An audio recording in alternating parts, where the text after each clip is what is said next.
இந்த தன்மை, இந்த விடயம் எந்த கணவன் மனைவிக்கு மத்தியில் இருக்கிறதோ அந்த கணவன் மனைவிக்கு அல்லாஹ் ரஹ்மத் செய்கிறான், தன்னுடைய அருளான பார்வையை பார்க்கிறான் என்று ஸல்லல்லாஹு அலைஹி வஸல்லம் சொன்னார்கள். அல்ஹம்துலில்லாஹி ரப்பில் ஆலமீன், அஸ்ஸலாத்து வஸ்ஸலாமு அலா ரசூலில்லாஹி அம்மா பஅத். கண்ணியத்திற்குரிய இறைவனின் நல்லடியார்களே, அல்லாஹ்வின் சாந்தியும் சமாதானமும் என்றென்றும் நம் அனைவர் மீதும் உண்டாவதாக. அல்லாஹ் சுப்ஹானஹு வ தஆலா உலகத்திலே இருக்கக்கூடிய விடயங்களை இரண்டாக பிரித்து வைத்திருக்கிறான். ஒன்று ஹலால், மற்றது ஹராம். ஒவ்வொரு விடயத்தையும் தேடுவதற்கு, அடைந்து கொள்வதற்கு இரண்டு விடயங்கள் இருக்கின்றன. அது பணமாக இருந்தாலும் சரி, வேறு விடயங்களாக இருந்தாலும் சரி, ஹலாலான முறையிலும் நாங்கள் எங்களுடைய சம்பாத்தியத்தை ஏற்படுத்திக் கொள்ள முடியும், ஹராமான விதத்திலும் சம்பாத்தியத்தை ஏற்படுத்திக் கொள்ள முடியும். ஆனால் ஹராமான முறையிலே சம்பாத்தியத்தை ஏற்படுத்திக் கொள்வதை இஸ்லாம் முற்றாக தடுக்கிறது. காரணம் என்ன? அது பரக்கத் அற்றது, அதிலே எந்த ஒரு பலனையும் நாம் எதிர்பார்க்க முடியாது, அது மோசமான வழியிலிருந்து கிடைக்கக்கூடியது. இதே போல தான் உலகத்தில் எந்த விடயத்தை எடுத்தாலும் ஹலால் ஹராம் என்று இருக்கிறது. இந்த அடிப்படையில் தான் மனிதனுடைய இச்சை, மனிதனுடைய இந்த உணர்வு இருக்கிறதே, இந்த இச்சையை போக்கிக் கொள்வதற்கும் இரண்டு வழிகள் இருக்கின்றன. முதலாவது ஹலாலான வழி, இதற்குத்தான் நிக்காஹ் என்று சொல்லப்படும். இரண்டாவது ஹராமான வழி, இதற்குத்தான் ஜினா, விபச்சாரம் என்று சொல்லப்படும். குர்ஆனிலே அல்லாஹ் விபச்சாரத்தை சொல்லும் பொழுது வலா தக்ரபு ஜினா, ஜினாவின் பக்கம், விபச்சாரத்தின் பக்கம் நெருங்கி விடாது என்று கூறுகிறான். செய்ய வேண்டாம் என்று சொல்லவில்லை, அதன் பக்கம் நெருங்கி கூட விடாது. ஏன் என்று சொன்னால் அவ்வளவு மோசமானது தான் இந்த விபச்சாரம். இந்த விபச்சாரத்தை அல்லாஹ் ஹராமாக்கி இருக்கிறான். அதற்கு பல காரணங்கள் இருக்கின்றன. தற்கால அறிவியலும் அதனுடைய விடயங்களை நிரூபித்து காட்டியிருக்கின்றன.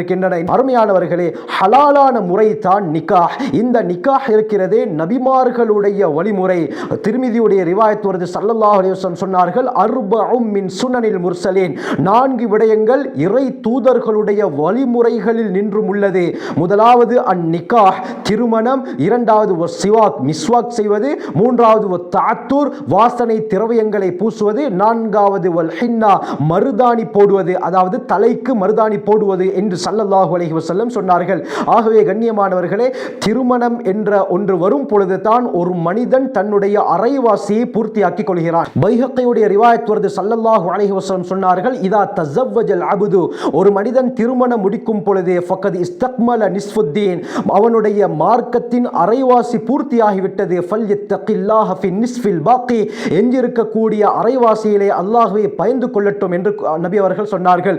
ஆகவே கண்ணியமானவர்களே, திருமணம் என்று வரும் பொழுது யாருக்கெல்லாம் அல்லாஹ் சாலிஹான சிறந்த மனைவியை கொடுத்தானோ அவர்கள் பாக்கியம் பெற்றவர்கள். இன்று திருமணம் என்று சொன்னால் இரண்டு தரப்பிலும் அதிகம் செல்வத்தை வைத்துத்தான் இவர்கள் திருமணம் என்று சொல்லிக் கொள்கிறார்கள். சிறந்த ஜோடியார், கணவனுக்கு 5 வீடுகள் இருக்கின்றன, மனைவியுடைய பக்கத்தை எடுத்துக்கொண்டால் அவர்களுக்கு இத்தனை கோடி சொத்துக்கள் இருக்கின்றன என்று தான் பெருமை பேசிக் கொள்கிறார்கள். ஆனால் கண்ணியமானவர்களே, உண்மையான கணவன் மனைவி யார் என்று சொன்னால் இந்த கணவன் மனைவிக்கு தான் அல்லாஹ் ரஹ்மத் செய்கிறான், அவனுடைய அருளுடைய பார்வையை பார்க்கிறான் என்று ஸல்லல்லாஹு அலைஹி வஸல்லம் சொன்னார்கள். நசாயுடைய ரிவாயத் வருது, அபூ ஹுரைரா ரலியல்லாஹு அன்ஹு அறிவிக்கிறாங்க, ஸல்லல்லாஹு அலைஹி வஸல்லம் சொன்னார்கள், ரஹிமல்லாஹு ரஜுலன் காம மினல் லைலி ஃபஸல்லா, இந்த கணவருக்கு அல்லாஹ் ரஹ்மத் செய்வானாக, தன்னுடைய அருளுடைய பார்வையை பார்ப்பானாக, இரவு நேரத்திலே எழுந்து தஹஜ்ஜுத் தொழுகையை நிறைவேற்றுகிறார். தொழுதற்கு பிறகு தன்னுடைய மனைவியையும் எழுப்ப அவளும் எழுந்து தொழுகிறாரா, இந்த கணவனுக்கு அல்லாஹ் ரஹ்மத் செய்கிறான். எழுப்பும் பொழுது அவள் எழும்ப மறுக்கும் பொழுது என்ன செய்கிறார்? தண்ணீரை அந்த மனைவியுடைய முகத்திலே தெளித்துவிட்டு அந்த மனைவியையும் தொழுகைக்காக எழுப்பி இருவரும் தொழுதால் அல்லாஹ் இந்த கணவனுக்கு ரஹ்மத் செய்வானாக என்று நபி அவர்கள் சொல்லிவிட்டு சொன்னார்கள், வரஹிமல்லாஹு இம்ரஅத்தன், அந்த மனைவிக்கும் அல்லாஹ் கிருபை செய்வானாக, ரஹ்மத் செய்வானாக. அவள் இரவு நேரத்திலே தஹஜ்ஜுத் தொழுகைக்காக வேண்டி எழுந்து தொழுதுவிட்டு தன்னுடைய கணவனையும் எழுப்ப அவரும் எழுந்து தொழுதால் இந்த மனைவிக்கு அல்லாஹ் ரஹ்மத் செய்வானாக.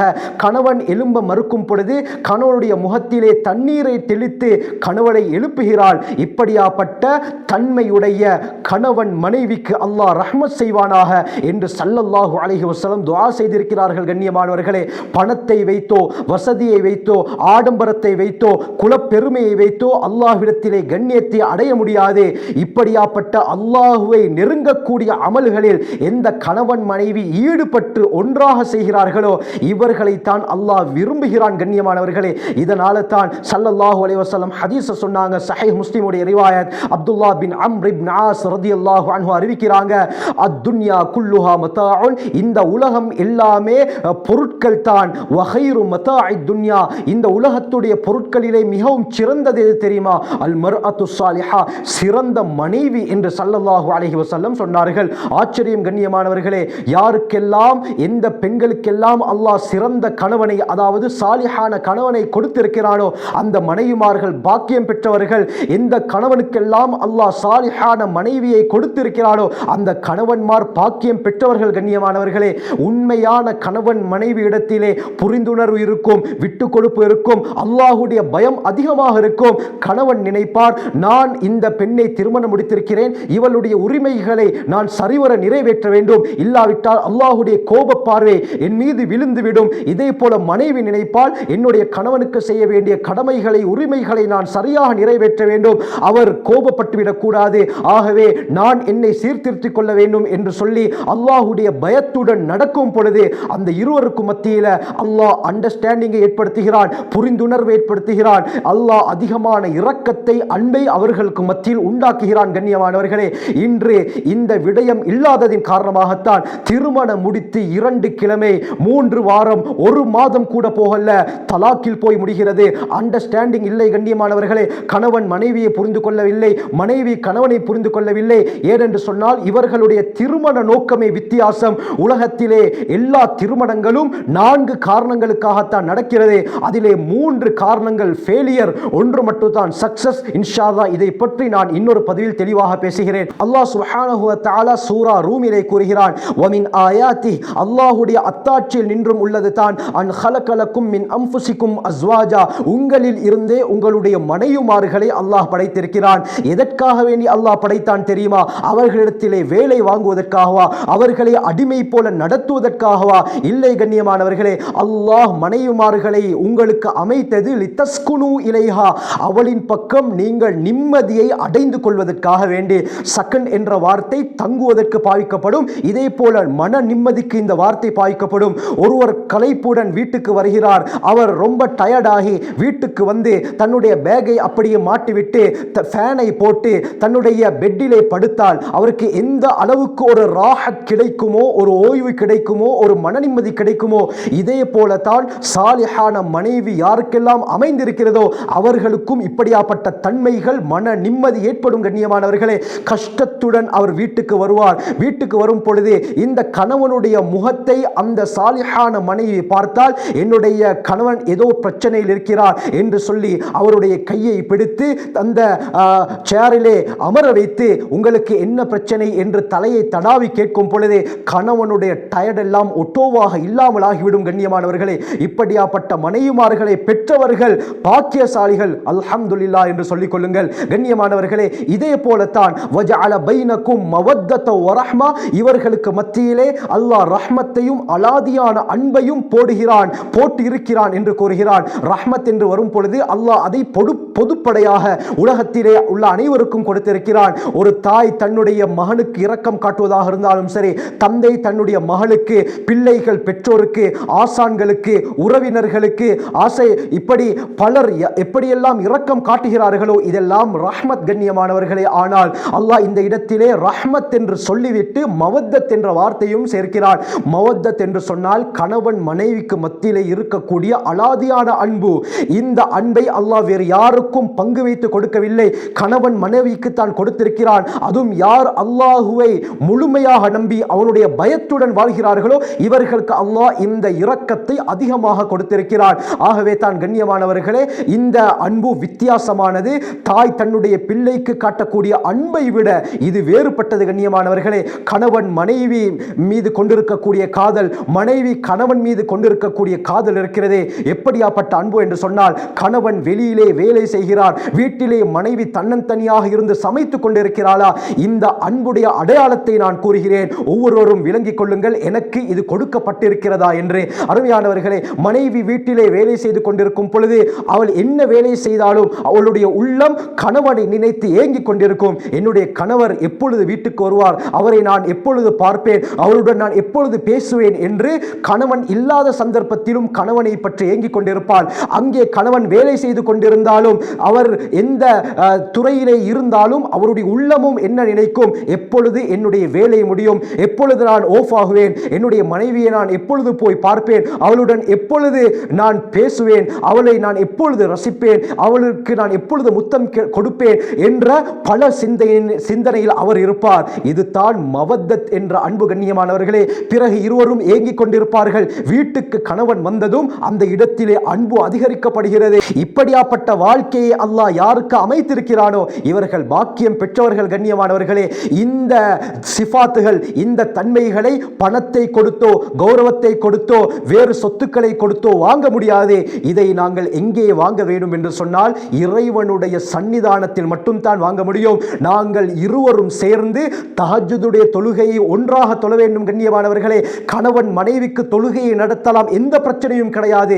இப்படி நடக்கும் பொழுது இருவருக்கும் மத்தியிலே அன்பு அதிகரிக்கும். இன்று தொழுகை இல்லாததின் காரணமாக, அமல் இபாதத் வீட்டிலே இல்லாததின் காரணமாகத்தான் இன்று முசீபத் ஏற்பட்டு வீட்டுக்குள்ளால் பிரச்சனை, கணவன் மனைவிக்கு மத்தியிலே பிரச்சனை ஏற்பட்டு காதி கோர்ட் வரை செல்கிறது. கண்ணியமானவர்களே, ஆகவே நான் ஆரம்பத்தில் சொன்ன பிரகாரம் இந்த கணவன் மனைவிக்கு அல்லாஹ் ரஹ்மத் செய்கிறான். அவர்கள் செய்யக்கூடிய அந்த அல்லாஹ்வுடைய ரஹ்மத் கிடைப்பதற்கு என்ன காரணம்?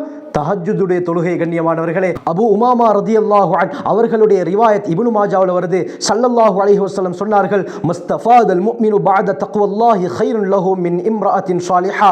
ஒரு மனிதன் தக்வா இறையச்சத்தை அடைந்ததற்கு பிறகு அவனுக்கு பிரயோஜனம் அளிக்கக்கூடிய விடயம் எது தெரியுமா? சாலிஹான மனைவியை விட வேறொன்றும் கிடையாது என்று நபி அவர்கள் சொன்னார்கள். அல்லாஹ்வுடைய இறையச்சத்திற்கு பிறகு ஒரு அடியானுக்கு கிடைக்கக்கூடிய மிகப்பெரிய பிரயோஜனம் சாலிஹான மனைவி. சொல்லிவிட்டு அந்த மனைவியுடைய தன்மைகளை சொன்னார்கள். இன் அமரஹா அதாஅத்துஹு, கணவன் அந்த மனைவிக்கு ஏதாவது ஒரு விடயத்தை ஏவினால் கணவனுடைய வார்த்தைக்கு அவள் கட்டுப்படுவாள், வழிபடுவாள். வை நதர இலைஹா, அந்த மனைவியை கணவன் பார்க்கும் பொழுது சர்ரத்துஹு, கணவனை சந்தோஷப்படுத்துவாள். இதே போல வைன் அக்ஸம அலைஹா, மனைவிடத்திலே ஏதாவது ஒரு விடயத்தின் மீது சத்தியம் செய்தால் அபர்ரத்துஹு, அந்த சத்தியத்தை நிறைவேற்றுவாள். வைன் காப அன்ஹா நஸஹத்துஹு ஃபீ நஃப்ஸிஹா வ மாலிஹி, மனைவியை விட்டு கணவன் எங்கேயாவது சென்று விட்டால் கணவனுடைய பணத்திலும் தன்னுடைய கற்பிலும் பாதுகாப்பை ஏற்படுத்திக் கொள்வார் என்று ஸல்லல்லாஹு அலைஹி வஸல்லம் சொன்னார்கள். இந்த தன்மையுடைய மனைவிமார்கள் யாருக்கெல்லாம் கிடைத்து விட்டதோ அவர்கள் பாக்கியம் உள்ளவர்கள். கண்ணியமானவர்களே, அபூதாவுதுடைய ரிவாயத் வருது. அபூ ஹுரைரா ரலியல்லாஹு அன்ஹு அறிவிக்கிறாங்க, ஸல்லல்லாஹு அலைஹி வஸல்லம் சொன்னார்கள், யார் தன்னுடைய குடும்பத்தாரை இரவிலே தொழுவதற்காக வேண்டி எழுப்பிவிட்டு அனைவரும் சேர்ந்து தொழுதால் அந்த கணவன் மனைவியை அல்லாஹ்வை நினைவு செய்யக்கூடியவர்களிலே அல்லாஹ் எழுதிவிடுகிறான் என்று ஸல்லல்லாஹு அலைஹி வஸல்லம் சொன்னார்கள். குதிப ஃபி ذாகிரீன வ ذாகிராத், அல்லாஹ்வை ஞாபகப்படுத்தக்கூடிய ஆண்களிலே, அல்லாஹ்வை ஞாபகப்படுத்தக்கூடிய பெண்களிலே இவர்களுடைய பெயரையும் அல்லாஹ் எழுதிவிடுகிறான், எழுதப்பட்டு விடுகிறது என்று சொன்னார்கள். ஆகவே அல்லாஹ் சுப்ஹானஹு வ தஆலா நம்முடைய வாழ்க்கையையும் இது போன்று மாற்றுவானாக. யாரெல்லாம் தற்பொழுது என்னுடைய மனைவியிலே பிரச்சனை இருக்கிறது, என்னுடைய கணவனிலே பிரச்சனை இருக்கிறது, ஒத்துப்போகுதில்லை, புரிந்துணர்வு இல்லாமல் இருக்கிறது என்று சொல்கிறார்களோ, இருவரும் இணைந்து இந்த தஹஜ்ஜுதுடைய தொழுகையிலே முக்கியத்துவம் செலுத்துங்கள். கொஞ்ச காலம் போகும் பொழுது எப்படி உங்களுக்கு மத்தியிலே மாற்றம் ஏற்படுகிறது என்பதை பாருங்கள். ஆகவே நாம் நம் வாழ்க்கையை சிறந்த முறையிலே அமைத்துக் கொள்ள வல்ல அல்லாஹ் நம் அனைவருக்கும் கிருபை செய்வானாக. ஜஸாக்குமுல்லாஹு கைர். வாஹிரு தஅவானா அல்ஹம்துலில்லாஹி ரப்பில் ஆலமீன்.